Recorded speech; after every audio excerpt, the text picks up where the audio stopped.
Once again, another Nigerian politician has fallen victim to the lack of infrastructure in our health services, the lack of proper medical facilities to help diagnose diseases and infirmities early enough to be able to treat them.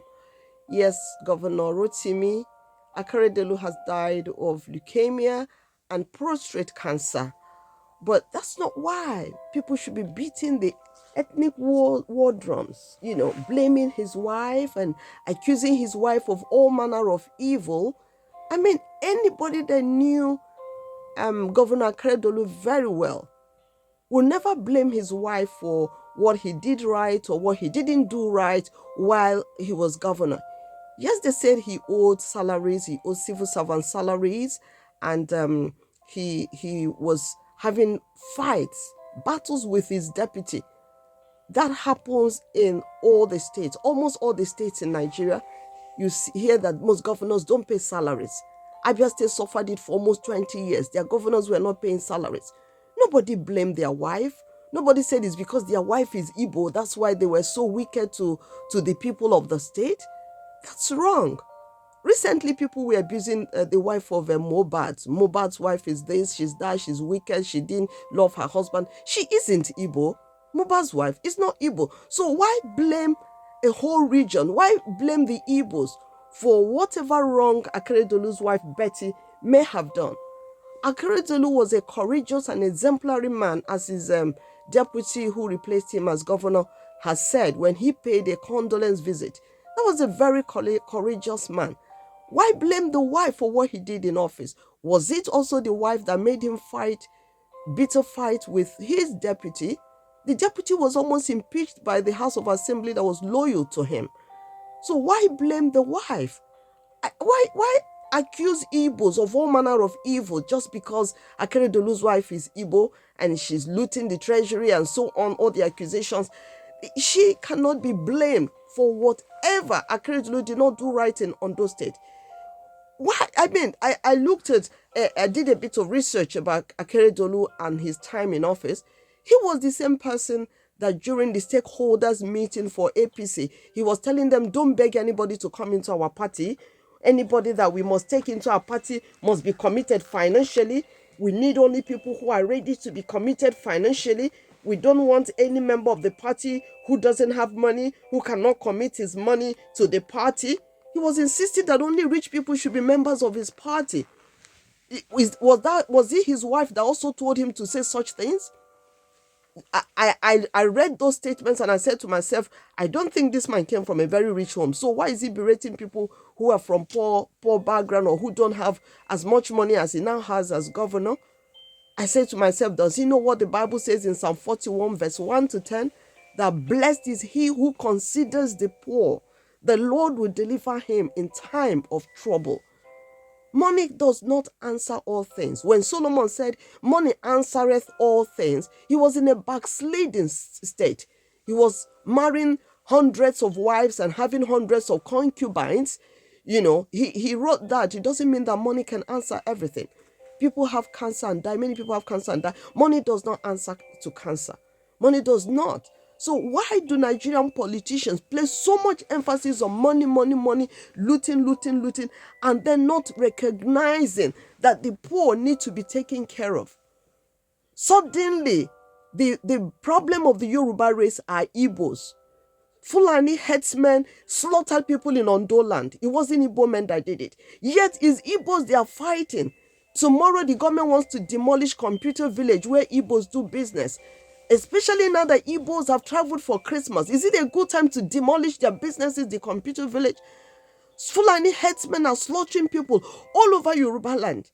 And Yoruba people feel that the enemy they have are Igbos. They must finish up the Igbos. And starting an ethnic war just because a man died and they feel his wife is Igbo, so they blame the wife for all the iniquities that the man may or may not have committed in office. I mean, why? Why are we doing this to one another? Why are we doing this? This is absolutely unnecessary. I knew all these things will suddenly, every heart will suddenly embrace wicked thoughts against Igbos. When people like Shoyinka started saying certain things about Obi supporters and Igbos and all that, I was so troubled. I just say, why? Even Christians allow themselves to be drawn into this kind of bitterness. Why? It's uncalled for. That doesn't do anybody any good. Our common enemy now are the terrorists that are out to destroy us all, to kill everybody and take over the lands from Nigerian indigenes. Rather than focus on that and beg Tinubu to please rout them, we are busy Yorubas fighting Igbos. For what? For what? Tinubu's deputy supports the terrorists. He's a terrorist sympathizer. He's a sponsor of the terrorists that they brought from Niger Republic and outside other Fulani entities outside Nigeria. The deputy, I beg your pardon, the defense minister, the person Tinubu appointed as defense minister, Watale, is also somebody that supports these terrorists. The person that replaced him the person that replaced him as governor now accused him of buying Hilos vans, thousands, for these terrorists. And when they wanted to arrest the terrorists and prosecute them, he quartered all of them in government house and hid them there and granted them amnesty. That's the person that is Nigerian defense minister. Why can't we focus on securing our lives in that country? Why can't we focus on routing the enemy of our lives, of our nation, the terrorists that have invaded, courtesy of President Buhari? Why don't we focus on that? And we're busy talking about Akeredolu's wife. She has become the national problem. Emeka Ike's wife, this person's wife, that person's wife. That's so sad. I'm really sorry. I'm sorry. The death of any human being is a time of sober reflection. It's a time of everyone asking themselves, so, will I be able to make heaven when I die? You ask yourself, am I ready to face my maker if I die right now?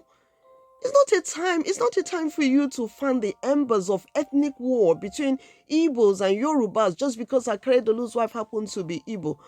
Why can't we learn from history?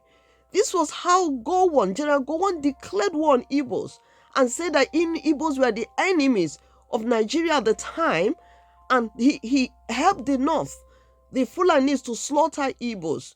Today, the same Fulanis he helped to slaughter Igbos are slaughtering his kinsmen in cold blood in Plateau State. Did you hear about how they slaughtered 70 on Christmas Day, 70 Christians? And nothing happens. Every day they're slaughtering people in Plateau State, in Benue State. The same people that ganged up with Fulanis against Igbos and slaughtered millions of Igbos in cold blood. Now the chicken has come home to roost. I'm happy that Gowon is alive today to witness the reward of his service to Fulanis. I'm happy he is alive today. Yorubas are making the same mistake today. They're making the same mistake. Fulani herdsmen have taken over Igbo land, taken over the hills of Enugu. They come down daily to kidnap and slaughter people, to kidnap and ask for millions as ransom. Yet the president and the security apparatus are there, turning the other eye. Yes, it happened to it's happening to Gowon's kinsmen. Tinubu, it might happen to your own kinsmen tomorrow if you keep siding with the Fulanis to kill the Igbos, to frustrate the Igbos, to eliminate them from Nigeria. I mean, it's wrong. It's really wrong. But my consolation is that whatever man sows, he shall reap. May we not have the problem that money cannot solve. Because such problems are all over the place. You don't know when they will happen. You don't know when it will happen. But for every subscriber, every of my listeners, you will not have the problem that money cannot solve. Oh, that's my sincere prayer for every one of us today. May we not have the kind of problem that money will not solve. Money cannot solve some problems. I wish Nigerian politicians will realize that and stop looting the treasury that belongs to everyone. Stop looting it. It's becoming a kind of disease, an illness. They loot and loot and loot, like the grave that never says enough. It's a shame. It's a pity. May the Lord help us. Thank you so much for listening to me up to this moment. Kindly subscribe to my channel. Click the like button and let me hear your comments as well. Comment.